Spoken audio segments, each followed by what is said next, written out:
혹시 이젠 너무 늦었나? 새로 뭔가를 시작하기엔 이미 때를 놓친 것 같아? 이런 생각 해보신 적 있으세요?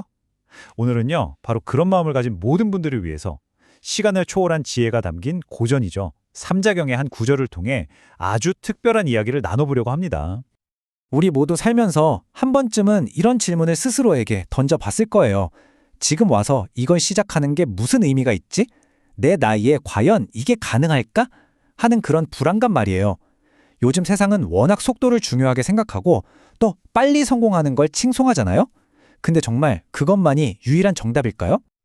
자, 바로 그 질문에 대한 아주 놀라운 대답을요, 1000년도 더 된 고전, 삼자경에서 한번 찾아보겠습니다. 여기에는 글쎄 무려 82살이라는 나이에 평생의 꿈을 이룬 한 사람의 이야기가 생생하게 담겨 있거든요.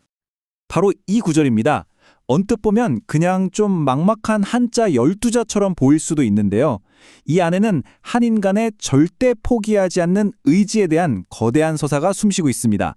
잠시 이 글자들이 품고 있는 그 시간의 무게를 함께 느껴보실까요? 자, 그럼 저랑 같이 한 글자 한 글자씩 뜯어보면서 그 놀라운 의미를 한번 파헤쳐 볼까요? 약은 뭐뭐와 같은 이라는 뜻이고요. 양호는 사람 이름입니다. 그리고 82, 나이가 82이라는 거죠. 대대정은 큰 조정, 그러니까 나라의 가장 큰 시험에 나갔다는 뜻이고요. 마지막으로 괴다사는 수많은 선비들 가운데 으뜸, 즉 장원이 되었다는 의미입니다. 이 글자들을 쫙 이어 붙이면요. 양호와 같은 사람은 82살의 나이로 조정의 큰 시험에 나아가 수많은 선비들 중에 으뜸이 되었다라는 정말 믿기 힘든 이야기가 완성되는 거죠. 이 양호라는 사람의 인생 한번 상상해 보세요. 정말 대단하지 않나요? 20대 푸릇푸릇한 청년 시절에 시작한 도전이 40대, 60대를 지나서까지 무려 수십 년 동안 이어진 거예요. 주변에서 얼마나 많은 사람들이 이보게 그만하게 부질없는 짓이야 라고 말했을까요? 하지만 그는 단 한 번도 흔들리지 않았고 마침내 82세에 평생의 꿈을 이뤄냅니다. 이건 그냥 어느 시험에 합격했다는 이야기가 아니에요. 한 인간이 자신의 삶을 끝까지 책임지고 완성해낸 위대한 투쟁의 기록인 거죠. 82, 82. 이 숫자 정말 다시 봐도 믿기지가 않죠. 지금처럼 평균 수명이 길었던 시대도 아니고 훨씬 짧았던 1000년 전의 말이에요. 이 나이에 장원급제를 했다는 건 거의 기적에 가까운 일입니다. 이 숫자는 우리에게 말해주고 있는 것 같아요. 나이란 정말 숫자에 불과하고 꿈을 향한 열정 앞에서는 그 어떤 한계도 무의미할 수 있다는 걸요. 양호의 이 놀라운 이야기는요, 우리가 정말 잘 아는 고사성어 하나를 떠올리게 합니다. 맞습니다. 바로 대기만성이죠. 어쩌면 이 이야기는 대기만성이라는 말이 그냥 듣기 좋은 위로가 아니라 실제 삶으로 증명될 수 있는 진리라는 걸 보여주면 가장 극적인 사례가 아닐까 싶습니다. 네, 말 그대로 큰 그릇은 늦게 완성된다는 뜻이죠.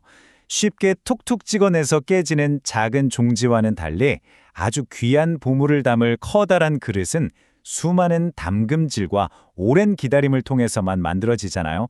우리 인생도 마찬가지 아닐까요? 조급해할 필요 없이 묵묵히 나만의 그릇을 빚어가는 그 시간이 꼭 필요한 법이죠. 그래서 인생이라는 경주에서는요, 속도보다 방향이 훨씬 더 중요합니다. 남들 힐끗힐끗 쳐다보면서 나만 뒤처지는 거 아니야? 이렇게 속도에만 집착하면 쉽게 지치고 좌절하게 되잖아요. 하지만 내가 가고자 하는 궁극적인 방향이 뚜렷하다면 좀 느리더라도 꾸준히 나아가는 그 과정 자체가 의미 있고 가치 있는 게 되는 거죠. 양호는 누구보다 느렸을지 몰라도요, 그의 방향은 단 한순간도 흔들리지 않았습니다. 자, 그럼 이 1000년도 더 된 옛날 이야기가 오늘을 살아가는 우리에게는 대체 어떤 의미가 있을까요? 근데 놀랍게도요, 양호의 그 정신은 바로 지금 우리 주변 곳곳에서 발견할 수 있습니다. 와, 이 이야기 정말 마음이 따뜻해지지 않나요? 이른이 넘으신 할아버지가 글을 모르셨는데 오직 사랑하는 손주가 쓴 편지를 내 눈으로 직접 읽고 싶다는 그 마음 하나로 한글 공부를 시작하셨다는 거예요. 이 할아버님께 한글 공부는 단순한 배움이 아니었겠죠. 사랑하는 손주와 마음을 잇는 가장 간절한 소통의 방법이었을 겁니다. 그러니까요, 핵심은 바로 이것입니다. 양호 할아버지에게 장원급제라는 목표가 있었던 것처럼, 그리고 손주의 편지를 읽고 싶었던 할아버님처럼 내 가슴을 뛰게 하는 분명한 목표가 있다면 나이는 더 이상 장애물이 될 수 없는 거죠. 오히려 세월이 쌓아준 지혜와 간절함이 더 큰 힘이 되어줄 겁니다. 한번 주변을 둘러보세요. 우리 시대의 양호들이 정말 많거든요. 늦깎이로 새로운 커리어를 시작하는 분, 은퇴하고 나서야 비로소 붓을 들고 화가의 꿈을 펼치는 어르신, 수백 번의 실패를 듣고 일어서는 창업가, 그리고 오직 배움의 즐거움을 위해 다시 책을 펴는 만학도까지, 이 모든 분들이 바로 우리 시대의 희망을 증명하고 있는 겁니다. 결국 오늘 우리가 나눈 이 모든 이야기들은요, 딱 하나의 가치를 향하고 있습니다. 바로 포기하지 않는 끈기, 그 불굴의 의지가 가진 어마어마한 힘 말입니다.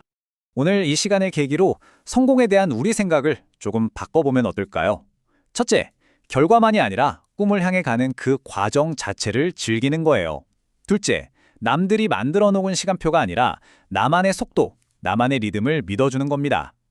그리고 가장 중요한 셋째, 무언가를 시작하기에 너무 늦은 때란 건 세상에 존재하지 않습니다. 우리가 결심하는 바로 지금이 우리 인생에서 가장 빠른 때니까요. 양호의 이야기는 82세에 멋집에 완성되었습니다. 그렇다면 당신의 이야기는 언제, 또 어떻게 완성될까요? 중요한 건 그 완성의 시점이 언제가 될까가 아니라 바로 오늘, 당신이 당신의 이야기를 계속 한 페이지씩 써내려가고 있다는 그 사실 자체입니다. 여러분의 멋진 대기만성을 제가 진심으로 응원하겠습니다.